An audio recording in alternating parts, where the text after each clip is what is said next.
y'all, Super Lunar, and I just want to come on here and give you 8 tips on how to self-teach with guitar.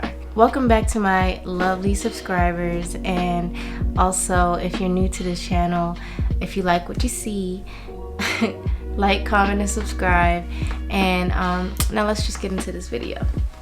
Now, although I consider myself to be like kind of still in the early stages of my guitar learning, you know, I feel like I've made like quick progress within the amount of time that I've started. Even before this mark, I felt like I was making strides that I really didn't even expect to. But I'm not gonna say it was easy. You know, all the combination of things doesn't make it easy, but you know, it's worth it. So I just wanted to give you 8 tips that come from my experience as a beginner and so far, you know, with playing. And when I look back on where I started and where I am now, I think these things definitely contributed to my progress. Number 1, play frequently and freely. That means to practice every day if you can.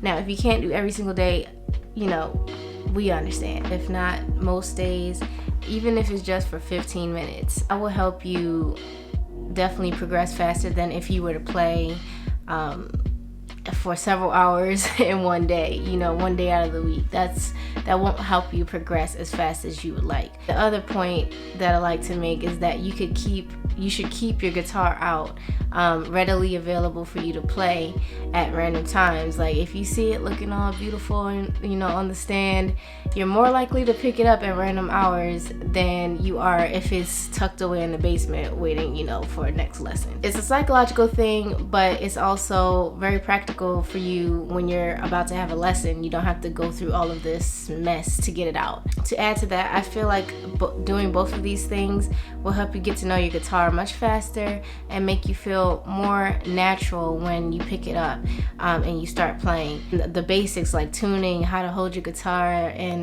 you know, getting the tone out of the guitar that you want, how hard to apply pressure to the strings, you know, those basic things that you need to learn. But picking up the guitar more often will help you become more comfortable with these stages early on, or early stages faster. 2, pay attention to your playing. Once you get past the basics of handling the guitar, you'll probably want to start learning chords and songs right away. And that's the fun thing about guitar. You can definitely start learning music on day 1. And at this point, I start to pay attention to anything that doesn't feel right or, you know, might need changing, and I will just start to be aware of how to correct those things. With self-teaching, it could be hard to kind of catch what you're doing wrong when you're doing it, and you also won't be able to catch everything that an instructor would, but you will be able to have a sense of things when something's off. And I just pay attention to that feeling and try to correct it early. For example, if your wrist and your fretting hand is sore after playing, it's probably because you're holding your hand position incorrectly, or the guitar, holding the guitar incorrectly. So I just try to catch those things and start to correct them, because when you keep on doing those things, it'll be harder to correct them later for certain things. Number 3, find a structured online course. There are many concepts involved in learning a musical instrument, and guitar is no exception. Also, self-teaching can become a bit confusing for a beginner, you know, what to learn and in what order. I found that having a structured online course helped me stay on track. While some are free, some are not. The one I used was Guitar Tricks, and I'll put that link below in the description. But you can definitely find things out there that can help you and guide you to, you know, from complete beginner to intermediate level and everything like that, so you won't get confused along the way. Even Googling a list of things to learn as a beginner would help. Like just Googling something that has a list of where to start, where to go next, and you know, how to continue on with your journey. A method book would also be a good option. Just keep in mind that using YouTube tutorials alone may get confusing because there's so many options out there, and they're not necessarily in order and in certain, so I would just recommend having something structured to follow, and then use YouTube and other resources to supplement your learning. Number 4, keep a practice log. In a practice log, you can document what you worked on that day, what needs improvement, what you want to focus on for the next session. It can be structured however you like, and it's kind of like class taking notes, but you're holding yourself accountable. No one else is. And you just have to take on that role when you're going through a self-teaching process. Just hold yourself accountable for reaching your goals, and this is one way that helped me.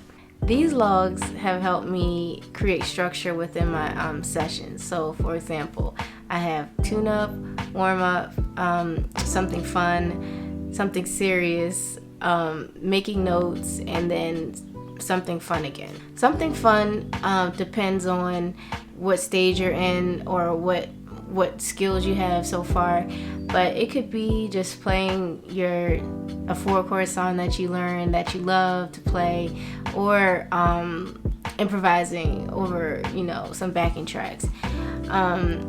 Also, something serious, the serious part of learning music, theory, those things that you have to really kind of study and kind of get into your brain a little.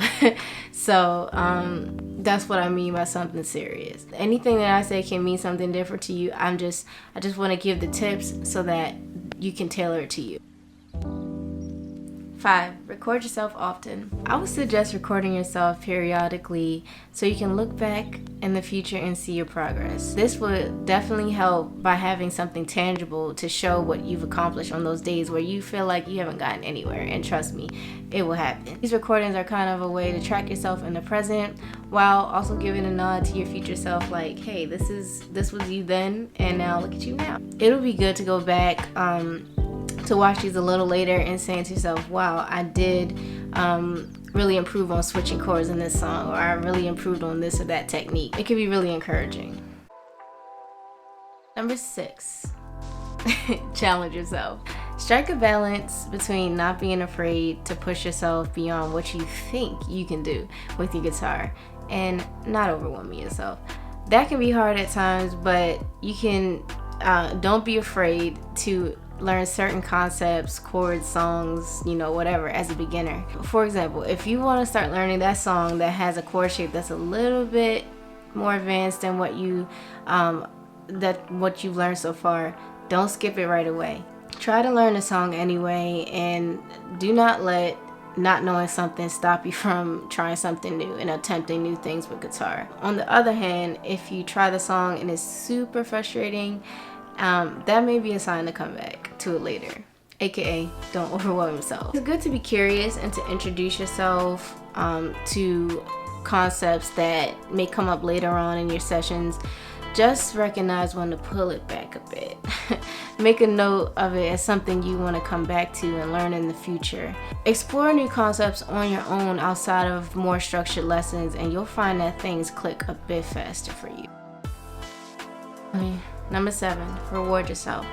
Learning something new has always had its ups and downs. All the frustrating moments lead to smiles in the end most times. To emphasize the various achievements you make in your journey, I would recommend setting some practice goals, such as practice every day for a month or complete 3 chapters of my method book, and reward yourself when you've completed them. Instead of impulsively buying that new piece of gear, talking to myself here, maybe you should make that purchase as a reward after completing the goals you set, and it will probably feel much better that way too. Number 8, balance the fun with all the serious stuff. Overall, guitar and learning guitar should be fun. I think there's a certain amount of pressure that we put on ourselves when we really want to learn something, and sometimes especially if we want to learn that thing really quickly. There's no time limit on learning. Even when you've mastered something, there's always something else to learn. So remember to have fun.